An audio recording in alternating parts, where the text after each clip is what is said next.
ingoma nizivugire rimwe amakondera zikimbe ya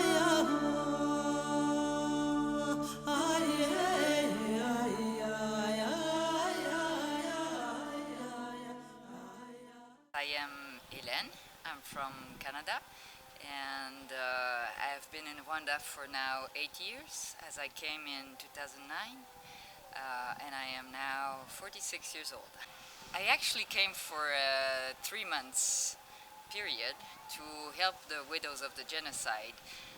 So at the beginning it was actually for 3 months, but as I said, it's been 8 years. So in fact, what I saw is that the population, and mainly the youth, really wanted to create themselves a better life.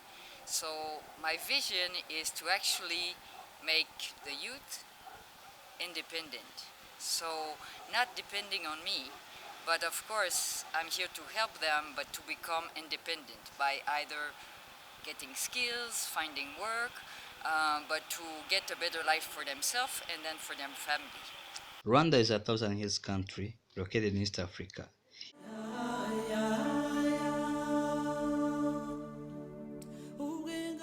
In 1994, there were genocide of Tutsis, and above 1 million were killed in 100 days, including many kids and leaving many widows and orphans. Despite the genocide of Tutsis 20 years ago, today culture and unity reconciliation has been restored.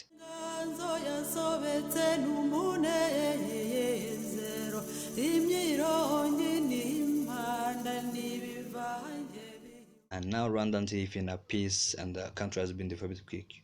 Thank you for all volunteers and friends of Rwanda who came to help widows and orphans to get a better life. Helen Thiel is a Canadian entrepreneur who came in Rwanda in 2009 as a volunteer at Centre Cesar for helping widows and orphans of genocide who lives in Imena village, Kimirongo sector. When she reached there, she met Julienne, a widow with 4 children who was working at Centre Cesar. Nitwa Mukamazera Julienne, nkabana ndi umupfakazi wa jenoside, nkaba ntuye mu mudugudu Imena. Namenyanye na Helena mu 2009. Uburyo namenyanye na Helena rwose yewe navuga ko ari nk'Imana yamunyoherereje. Yaje adusanga muri Centre Cesar mu ihuriro ry'abapfakazi, dukorana n'umumama witwaga Mama Nicole ari udukoresha, wari waravuye muri Canada. Helena aza mu Rwanda akurikiye inshuti ye Mama Nicole. Niho twamenyaniye, ankunda ubwo nanjye mukunda ubwo. Twarabanye iwanjye tumarana imyaka 6. Muri iyo myaka 6 nahuye n'ikibazo gikomeye cyane, naravunitse. Maze kuvunika mbese yambaye hafi binyereka ko ari nk'umwana nibyariye w'imfura yanjye.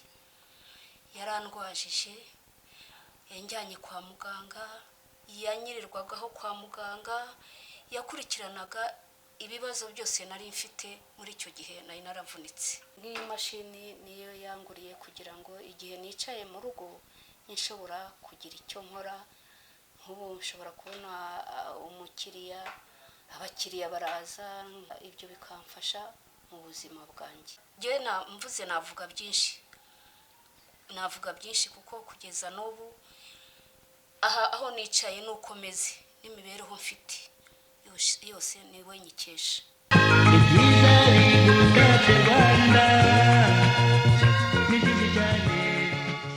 When she lived at Julienne, she met Emmanuel, who had left school due to financial issues, and she helped him for going back to school. At the same time, she helped the many kids and widows in the village.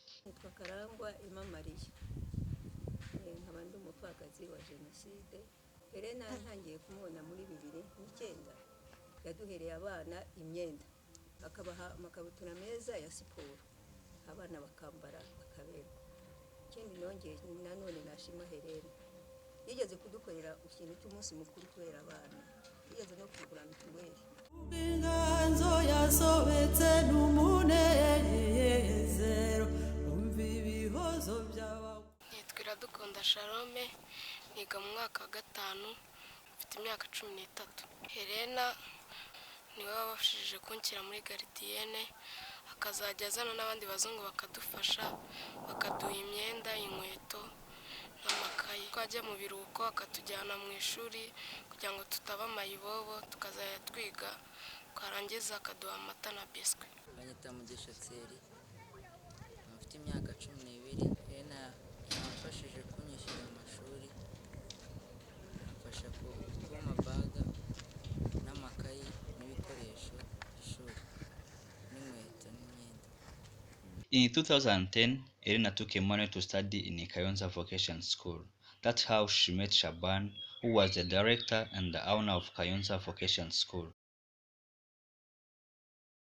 From that day, she got an idea to partner with Shaban to construct a new school, as the one used was about to be closed by government. My name's Ziwa Al Shaban. I'm the principal of Kayonza Vocational School, which is this school, and a legal representative of Nyakayaga Secondary School. I got help when I was still renting another school, which refers to a Catholic church. She brought a student at my school. Then I got interested in her, and I requested her to be my business partner. She was interested in what I'm doing, and we came with a motorcycle to see my vision, because I had a school where I rent, but I had no my personal buildings. So when we came to this area, it was a banana plantation, although it was my land, and I had a dream of constructing here a school.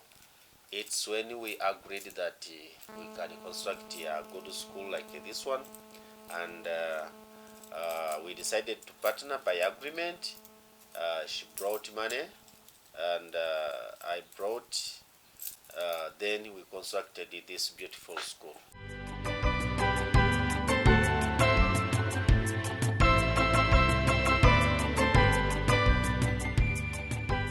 When they start a new school, Helen continued helping orphans and poor students. I see her as a great sponsor to a lot of Rwandanese, including students who have passed through this school and others who are still at Nyakayaga Secondary School. For Helen, helping someone to become independent is the role of a parent. So, as she became the missing parent for many, her focus was the first you need skills and education as the basis for future. If I want the youth to become self-sufficient and independent, they need skills, and education is the basis. For me, if for a population to grow and to become independent, you need health and you need education and skills.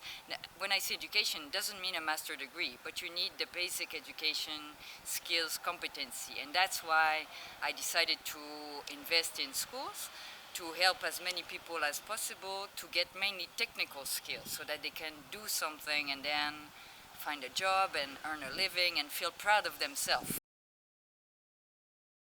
Many of those she helped, now they have a better life. Nitwa Kizimana Jean de Dieu, ndi umugabo, mfite umwana umwe nibyariye n'abana babiri ndi gufasha. Namenyanye nawe mu mwaka w'ibihumbi 2012, menyana nawe byatumye bimviramo kujya kwiga ishuri ry'imyuga, ari ryo byaje kunzanira impinduka mu buzima bwanjye, impinduka ndende nini igaragarira amaso y'abantu nanjye ubwanjye. Ikintu cya mbere yamfashije nuko intekerezo zanjye yamfashije kuzikangura no kureba kure. Mu buryo yabicishijemo ni uburyo bw'ishuri nk'uko nabikubwiye, muri ibyo ngibyo byatumye niyumvamo ko nanjye nshoboye ndatangira ndagerageza kandi ndabona biri gushoboka. Indoto byari indoto bizatangiye kugenda neza.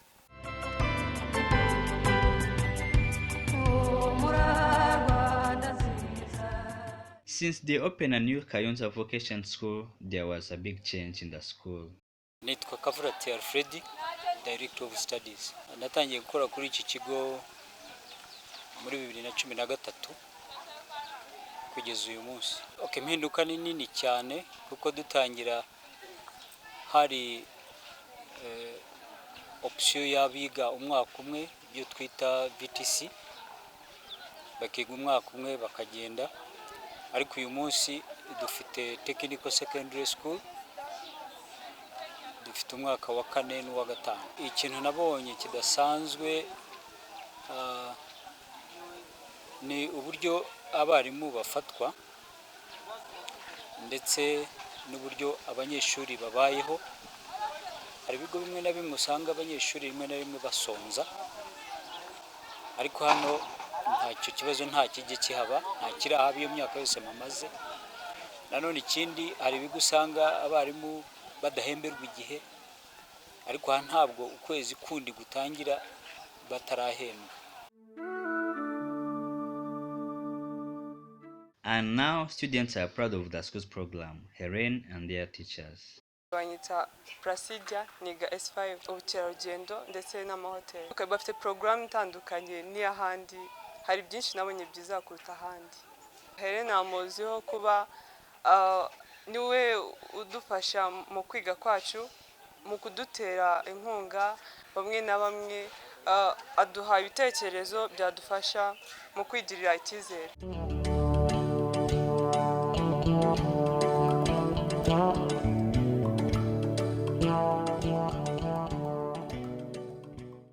With her good behaviors and her commitment of helping people, they took Helen as a special person.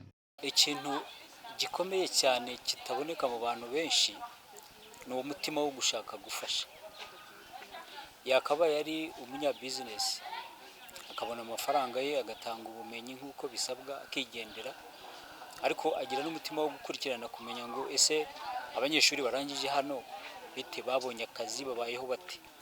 Ari nayo mpamvu ngira ngo ituma abegeranya akabagira inama, byaba ngombwa akagira n'abafasha kugira ngo batangire udushinga duciriritse.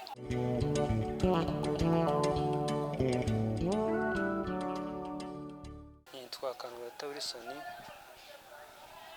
naje kwiga muri Kayonza Vocation School, niga n'ibintu bijyanye n'amahoteli n'ubukerarugendo.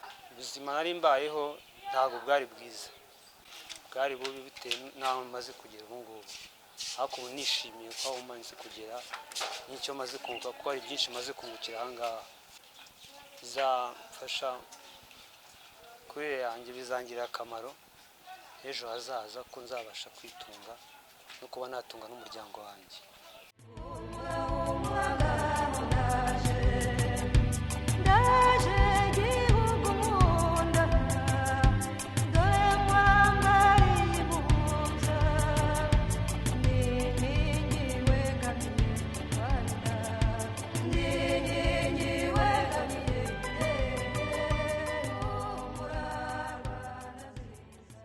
Looking that Kayonza Vocation School was a great school and had produced qualified employees, and as Helen wanted to help many Rwandan youth, in 2012, together with Shaban, they opened another school in Gasibo district, which is called Nyakayaga Secondary School. And now the school has about 400 students from senior 1 to senior 6. My name is Ayebare Yufi Sam. I'm the Director of Studies, Nyakayaga Secondary School. We have over 400 students, majority are boarders. This school started in 1996. Formerly, it got registered in 2000, and our friend Helena took it up together with Shaban in 2014, and we can see some big change ever since then. People who had established this school had not planned it very well. especially in terms of building, especially in terms of other infrastructure around. But when they came, they built for us the new boys dormitory and even other offices. So there was a big change in infrastructure. We shall see that there was a change in academic staff. The staff was improved. We employed quality teachers. When they came, they facilitated teachers. And when you are interacting with teachers, you see that teachers are very motivated, and that has helped us to produce very good academic giants, good learners, and now we are able to compete on the country level with other big schools.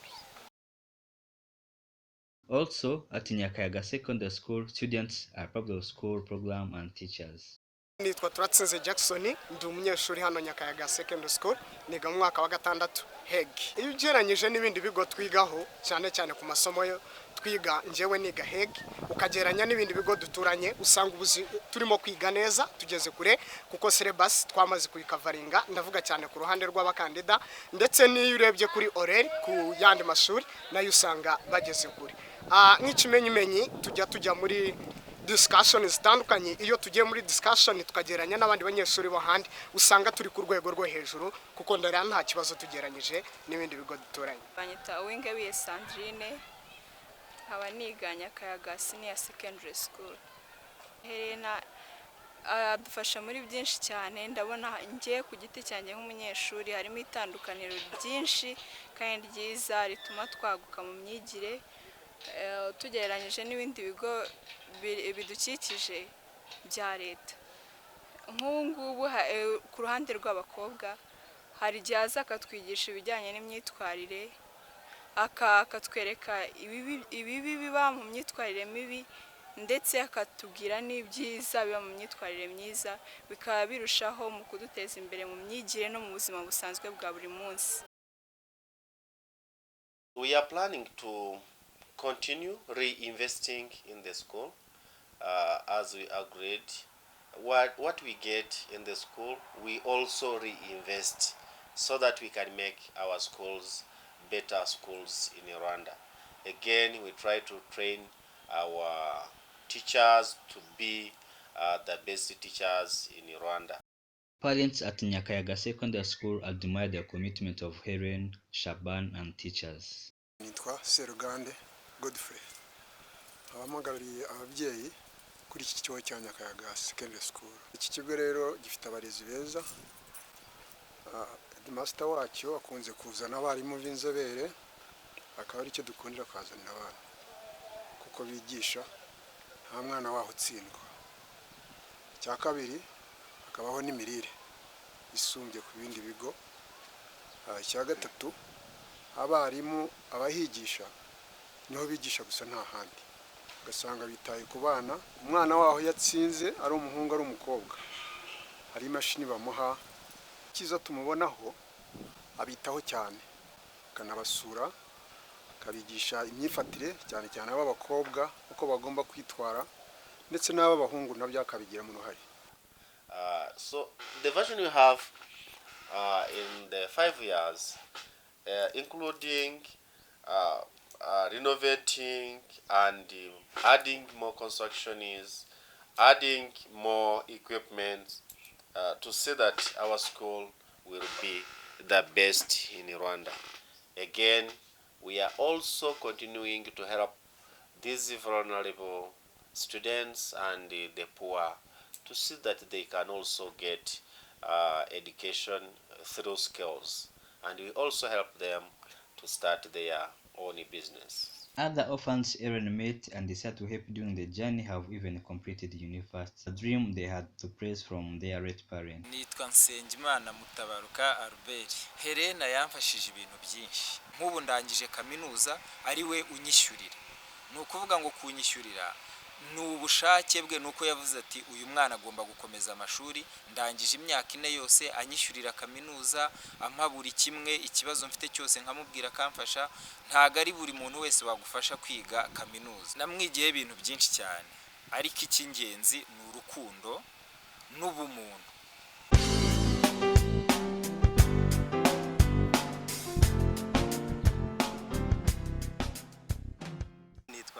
witwa Gilbert namenyanye nawe nkora ubuzima nta kintu byari bitwaye, byari ibintu biri mu wayene, ariko nyuma yaho naje kugira ikibazo aho nakoraga akazi karahagarara, so njya kwiga rero ku ishuri rye i Kayonza, aranyemerera amfasha kwiga, arandihira uwo mwaka wose, amfasha mu buryo bw'ibikoresho no mu buryo bw'amatike, byose aramfasha mbasha kwiga ndarangiza. Ni umuntu ukunda abantu mu buryo butangaje, ni umuntu ukugirira neza, ariko noneho akanagumya kugukurikirana mu buzima, arebe ko bya bintu yagukoreye se hari ikintu byatanze, hari icyo wifuza kugeraho wakigezeho muri bwa bufasha yaguhaye. Helen helps youth to study, but she also advises them to start their own business with the small capital they have, as her motto is to help all become independent. Start small with a very little capital. Too many youth in Rwanda think that capital is what they need, but it's not. It's ideas and a small capital, and then you grow. Her partner Shaban also thanked her and all Canadian volunteers. I would like to thank Helen, my business partner, and I would like to thank her parents who allowed her to live in Rwanda.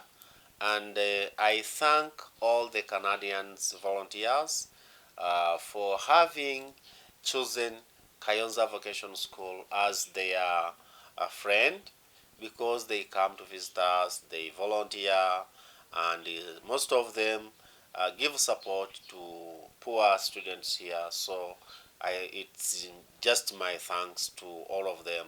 Helen invites other foreigners to invest in Rwanda as it's a good place to invest in. Well, again, I just want to say that Rwanda is a wonderful country because of its people. I mean, there's no country that is beautiful without the human being, and that is one of the biggest beauty of Rwanda.